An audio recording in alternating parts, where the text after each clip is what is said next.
What's going on, everybody? Welcome to another edition of Gen Sports Corner. Back at you for, excuse me, November 2nd, 2019. I'm going to keep this as brief as possible. Go down a rundown of things I want to talk about. I'm airing with you live from Hamilton, Ontario, up in Canada. So, excuse me if the connection isn't the greatest, but what's going on, man? What's going on, Chris? Welcome to the podcast. I'm doing this podcast a day early just because I'm going to be a little bit busy tomorrow up in Canada. So I wanted to get in all the sports news and notes tonight. Today. So we have Canelo versus Kovalev tonight. Big fight at 11 o'clock. Pay-per-view on the Zone. Not pay-per-view on the Zone app. Masvidal versus Diaz. UFC action tonight. And then I'm going to go through the Week 9 breakdown for the NFL. So let's quickly hop into it. Oh, snap. Talk to outside ball. Nice, man. Nice. So we got some big news for Playmakers Radio this Tuesday.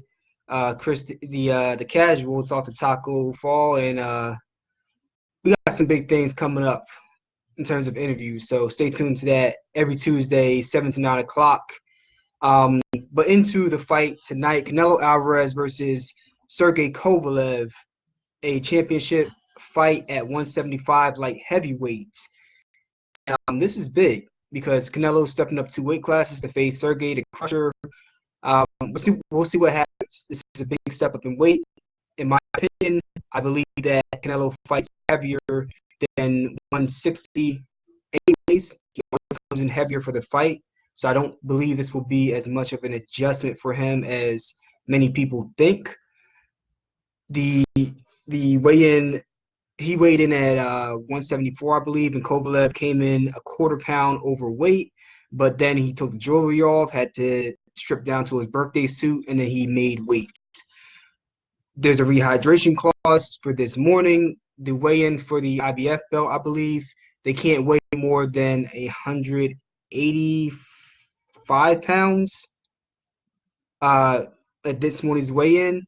I believe that that's not going to be an issue. Sergey usually comes in that weight for fight night. The highest he's ever been has been 191 pounds, so don't really foresee that being an issue. There's been a little bit of a fuss about potential weight clause that's been thrown in by Canelo and Team Golden Boy, but like I said, they don't want him rehydrating over 185, I believe, but he doesn't come in much heavier than that anyway. But 185 at the weigh-in today, but it's usually around the way he comes in anyway. So my thoughts on the fight, just briefly, I believe that Kovalev, though he's been hurt to the body, I don't know if he's necessarily weak to the body. That's where I believe that Canelo is going to have to try to, and he will make his money in this fight, is going to the body. He's the shorter guy at 5'8", going against Sergey, who's 6 foot to 6'1", depending on the day. You know, he has the reach advantage, Kovalev does. I believe the shots from Kovalev are going to be coming straight down the middle to try to counter the inside body work. If I'm Kovalev and he has a legendary trainer in his corner, Buddy McGirt, the person that helped to lead, what's going on with Jamel? Buddy McGirt is the trainer who helped to lead Antonio Tarver to the victory over Roy Jones Jr. back in the day when people thought that Roy Jones was unstoppable at that moment in time. And one of his biggest pieces of advice was to punch with Roy Jones. Don't sit there and let him use your head like a golf tee and just tee off on you. You know, you punch with him and you give him something to think about. And especially with Sergey having a longer reach, having a very, very, very good jab, having a power jab, and having that's going to be the advice that I think that he's going to get from Buddy McGirt. If I'm looking at Canelo's side of things, the head movement, the slick defense, the much improved defense to really slip those shots and counterpunch Sergey and really try to work inside to the body early to put those rounds in the bank to the body for later in the fight. Because if Sergey doesn't knock him out, and there's only 2 outcomes to this fight if you really know boxing, you're either going to knock Canelo out or Canelo is going to win by decision. There's no way on God's green earth that Sergey Kovalev is coming out of that fight with a decision. So Yeah. I'm actually up in Hamilton, Ontario. I'm going to a Canadian Football League game, the Hamilton Tiger Cats. Um, I like mixing it up a little bit, a little bit of NFL action, a little bit of Canadian CFL action. You never know who you're going to see playing up here either. That either have come from the NFL or they potentially get a shot in the NFL. So that's what I'm up here for. Um, a nice little city. But back to the fight. Yeah, you're either going to have Sergey by knockout, in my opinion, or you're going to have Canelo Alvarez by decision. Because there's no way on God's green earth Crusher is coming out of there with a unanimous or split decision. It's just not going to happen. I personally believe that Canelo is going to come out of here with a split decision against Sergey Kovalev. I don't foresee him stopping him to the body, even though that's the way I see him stopping him if he does. But I believe that he's going to do enough work. He's going to be more active than Sergey, and I believe that he's just going to do a little bit more in this fight. Now, I see him coming out with the victory, and I think it would be a really good fight for his resume. I don't think that Crusher is washed up. I believe that he's on his way out, but 75% of Sergey Kovalev, or what he used to be, is more than enough to still put somebody to sleep. So this would be a very good win for him. It's a very dangerous fight, but I believe that Canelo is going to come out with the close victory in this fight. Younger, has the experience, and he fights heavier anyway, so the weight shouldn't be too much of a issue for Canelo. It will be an issue, but not an overriding issue. So that's my thoughts on the fight. Let me know what you think about it. Leave it in the comments below. Um, a little bit about the Masvidal Nate Diaz fight tonight. Nate Diaz, obviously the Conor McGregor victories that he had over the past, well, the victory he had in the first fight and then the loss in the second fight. But he's been very active, definitely made a buzz for himself. And Masvidal with the brutal knockout victory over Askren. I mean, that was one of the quickest KOs I think I've ever seen, next to the Jose Aldo fight against McGregor. It's one of the quickest KOs I've ever seen. It was brutal too. Shout out to Askren for he's on a fight card. Either he just fought or he has a fight coming up. Shout out to him for coming back healthy and get back in that ring. But I don't think that Masvidal is as good as Nate Diaz. I'm not saying Nate Diaz is the sharpest of fighters. He takes a lot of unnecessary punishment, but I don't think that Masvidal, he has tools. He has tools. Don't get me wrong, but I think it's going to be a good one. So between looking at that one and the Canelo Alvarez Kovalev fight, it's going to be a really good night of fights, and I'm looking forward to it. And then the Sixers game coming up at 7 o'clock against the Trailblazers. So that I have a good night of sports. CFL action, 7 o'clock with the Tiger Cats. Then I'm gonna stream the Sixers game as well, while I'm out there. And then when those games are done, then I get to watch the fights tonight. Get to watch Masvidal and Diaz if I'm lucky enough to go to a bar and catch it. And if not, I got the Zone right here, the Zone app on my computer, so I can watch Canelo Kovalev. If you don't have that app, you might as well pick it up because they got a lot of good fights. The Triple G fight last week was well, not last week, but previously was really good, which I thought Derevyanchenko won that fight. But a lot of good fights tonight, so check that out. And then quickly, let me get into NFL Week 9 action. For those of you that are joining in right now, I talked about Kovalev, Canelo. I talked about Masvidal, Diaz, the two fights tonight. And I'm going to get into NFL Week 9 action. And I'll be putting up my final picks in a post tomorrow because I like giving out my picks after I know what the injury report is, so you really get a sense of how it's going to impact the outcome of the games. But I'll just give my quick breakdowns and pre-Sunday predictions. So Texans at the Jaguars. Texans favored by 1.5 points. This is a close game. And they're playing in London too. I'm actually going to pick the Jaguars to win. They've been playing well as of late, and they have the experience of playing over in London. The time zone difference, just a preparation leading up to the fights. Oh, nice. Definitely put me in contact with him, Jamel. I would love to get to know who you're talking about and get to talk to him. Yeah, let me know. Um, inbox me that information. I'm picking the Jets because they have the experience playing out there in London. They played one or two times already this year, and they have a strong run game against a Texans run defense that is going to be suspect without J.J. Watt, and that secondary is just a freaking mess. So I'm picking the Jaguars. Redskins at the Bills. Bills favored by 10.5 points. I have the Bills winning this game, but not by 11 points. That's just my opinion. I can see the Bills winning by 3 to 7 points. The Bills, even though that defense is going to do some things against the Redskins, especially with Trent Williams probably not going to come back to play this year. And prayers out to him and his family that the cancer that he has doesn't come back, and that's the reason why he's not coming back, because he wasn't happy about the way the Redskins training staff handled his injury over the years. You have a potentially cancerous tumor growth that's being monitored for the past 5-6 years, and they're trying to tell you it's not a big deal. And then all of a sudden you come off your seventh Pro Bowl season, and then the doctors are telling you your personal doctors are telling you to get your affairs in order. I'll be pissed off. And he ended up getting surgery to get the growth removed from his scalp.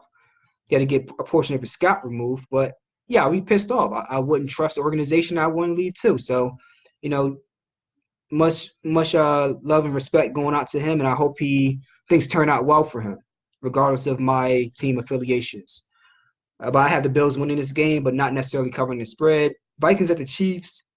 Minnesota favored by 2.5 points. I have Minnesota winning this game on the road at Arrowhead. The Chiefs are a competent team with Matt Moore at quarterback, but they're not dynamic or explosive without Patty Mahomes. So I'm going with the Vikings here, and that defense is going to handle business. And they're going to run the ball up and down the field on the Chiefs. Jets at the Dolphins. Dolphins are a 3-point underdog. And I see it the same way. I think the Jets are going to win, but there's not a huge degree of separation there. And divisional games, they just tend to be closer than we expect, as witnessed by the 49ers going against the Arizona Cardinals. So that's the way I see it. Jets winning this game by a field goal, but not covering the 3-point spread. It'll be a push.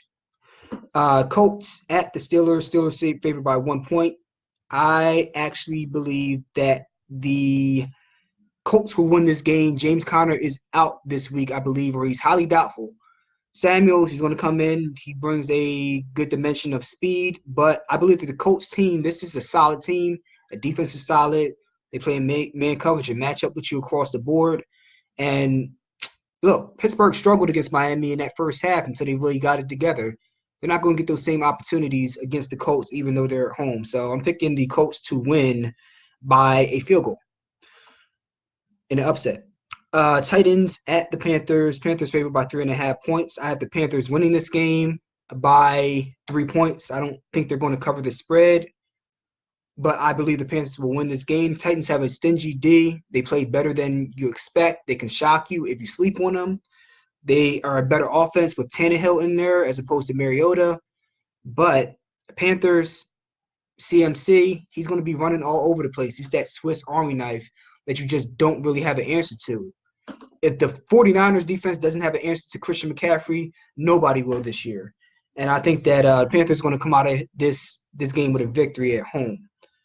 Buccaneers playing at the Seahawks. Seahawks favored by 5 points. I think the Seahawks win this game by 7 points.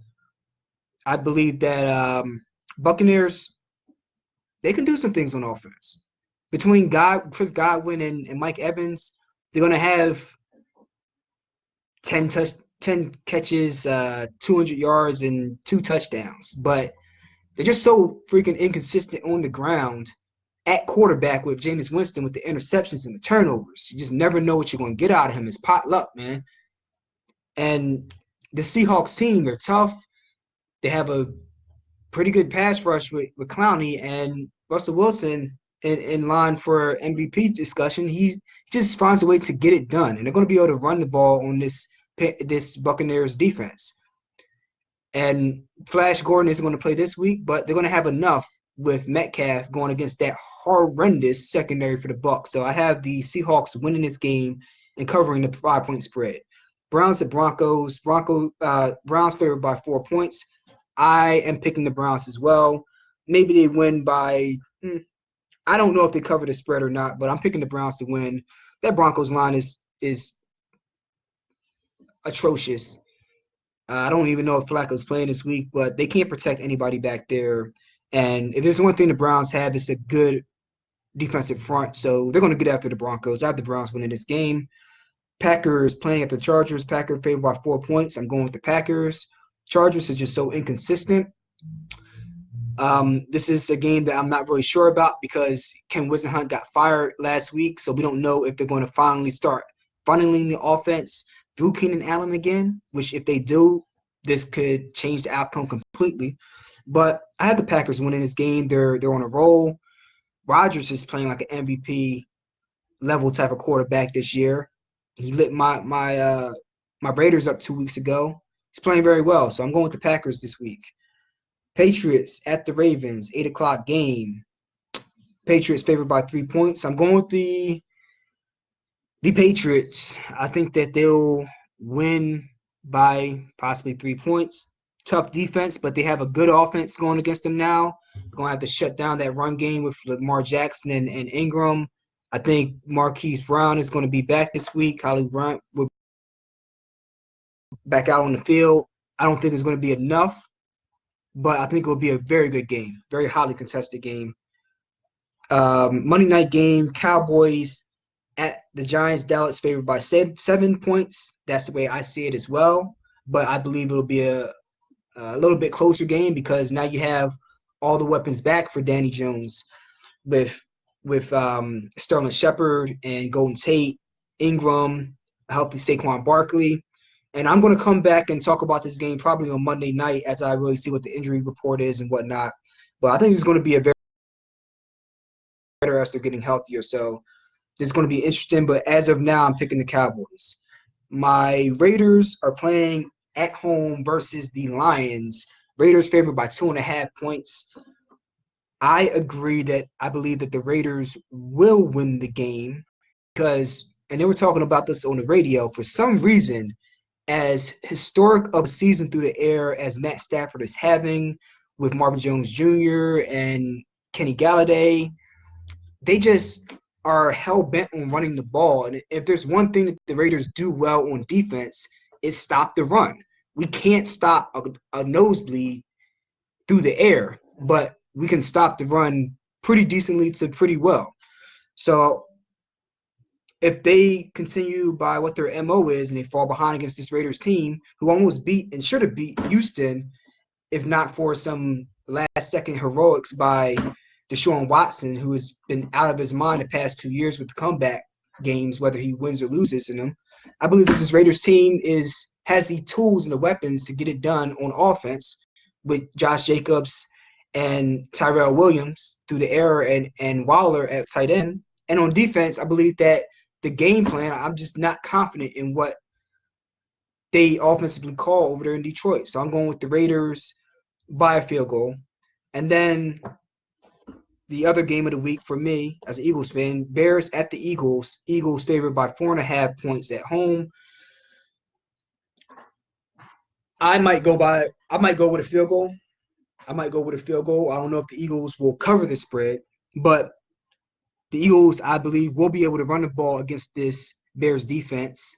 Not run roughshod, but run effectively enough because Akeem Hicks being out, who is one of their defensive vocal leaders and their best run defender right up the middle at D tackle, it's made a huge impact on them.